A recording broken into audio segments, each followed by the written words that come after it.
E aí, pessoal, vamos falar sobre liturgia de culto? Bem, nós precisamos falar sobre liturgia e para você que não sabe, o que é liturgia? Talvez você não entenda o que é liturgia, só ouve falar, mas não sabe o significado. Bom, a liturgia nada mais é do que a organização da adoração. Ou seja, em outras palavras, é a ordem de um culto. É a maneira que o culto ele é organizado. Então, o culto público, certo? Então, o que é adoração? A adoração é uma resposta relacional, é assim como eu defino. Adoração é uma resposta relacional à revelação de quem Deus é. E essa resposta, né? Ou seja, primeiro existe a revelação de Deus e depois a resposta. Então, a adoração ela surge como um resultado de se ver a Deus, de ter uma experiência com Deus, de se conhecer a Deus. É sempre uma reação. E essa resposta da adoração, ela pode se manifestar de várias formas, através do serviço, através de cânticos, louvores, expressões corporais, entendeu? Através de falas, gestos, enfim. De várias maneiras nós vemos na Bíblia, né? Pessoas que adoram através da fala, prostrando-se com o rosto em terra. Todas essas são expressões de adoração. Uma dessas respostas é o serviço. E uma das maneiras que o povo do Antigo Testamento adorava, por exemplo, é através da oferta de sacrifícios. Então, quando você vê essa palavra oferta no Antigo Testamento e algumas vezes no Novo Testamento, não está se referindo a dinheiro, como nós usamos hoje, mas está se referindo à oferta dos sacrifícios, que era uma maneira de adoração. Nem todo sacrifício ele era uma expiação pelo pecado. Alguns sacrifícios eram simplesmente uma maneira de expressar adoração a Deus, uma resposta, uma oferta de valor como reconhecimento da grandeza de Deus, certo? Então, tendo essa adoração que é uma resposta e ela se manifesta de várias maneiras, existe uma organização dessa adoração, desse culto que se manifesta coletivamente. Isso é chamado de liturgia. Existem algumas denominações que não gostam de liturgia ou algumas que são totalmente contra a liturgia, dizendo que a liturgia ela torna o culto engessado. Mas a realidade é que não existe culto sem liturgia. O que vai existir são cultos mais litúrgicos e outros menos litúrgicos. Cultos mais formais e cultos mais informais. É até interessante entender que nós devemos ter o equilíbrio.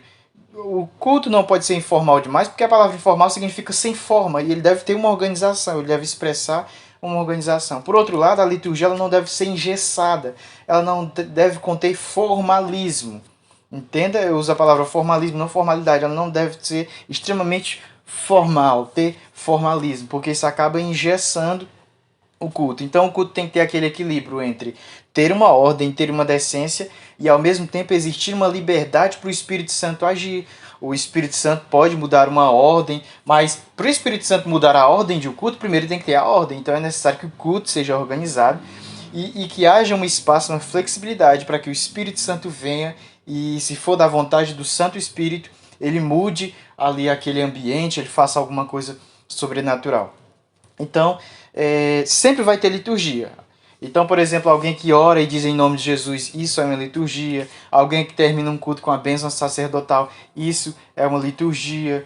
Então, sempre vai ter liturgia. O que nós devemos ter o cuidado é de que a liturgia, ao mesmo tempo que ela esteja ali trazendo ordem, ela não engesse o culto, ela não torne o culto chato. Sabe por quê? Porque uma dos elementos que tem que estar presente no culto, na adoração, é a reverência, é claro. Então essa liturgia tem que expressar uma reverência, porque diz que nós devemos adorar a Deus com reverência e santo temor.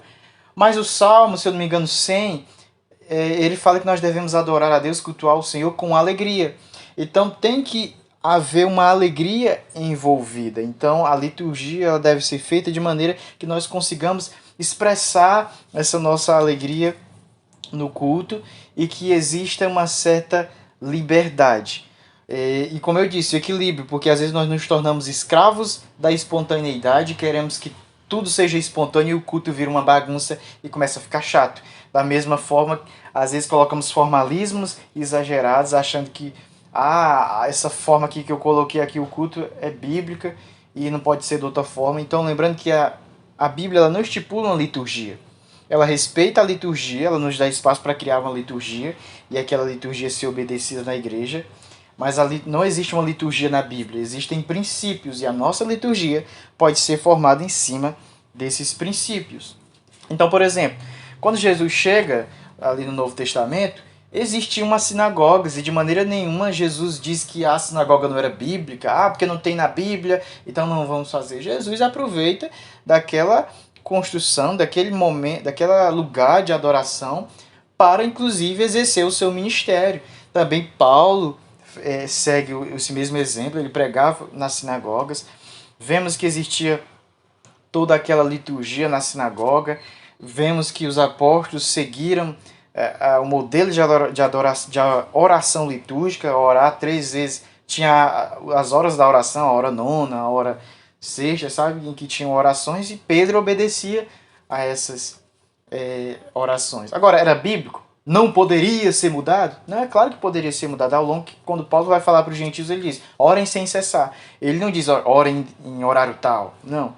Então veja que a liturgia ela pode ser obedecida, né? Uma tradição litúrgica pode ser obedecida como pode ser desobedecida. Agora, se a autoridade daquela igreja ela instituiu aquela liturgia, ela deve ser obedecida ali naquela comunidade.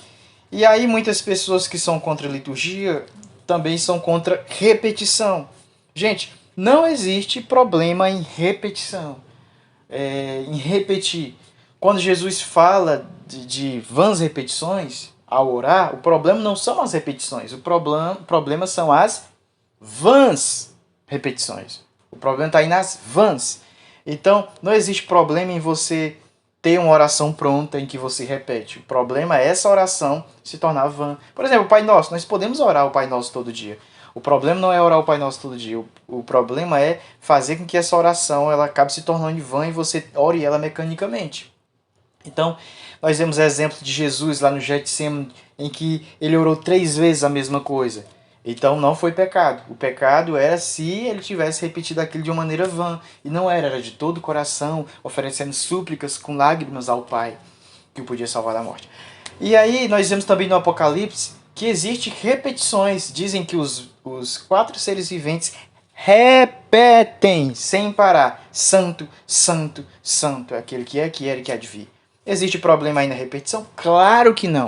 O problema é a vã repetição, e aí não existe vã repetição, porque eles repetem isso como uma reação espontânea e natural de contemplar a beleza de Deus. Eles estão ali contemplando a beleza da santidade de Deus e eles não conseguem dizer outra coisa a não ser dizer que Ele é santo, santo, santo.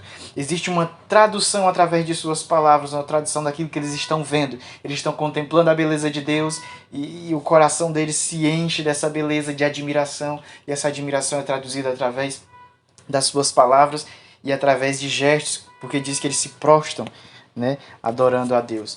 Então, gente, aprendemos que não há problema em liturgia. A questão é que a liturgia ela deve ser feita com sabedoria.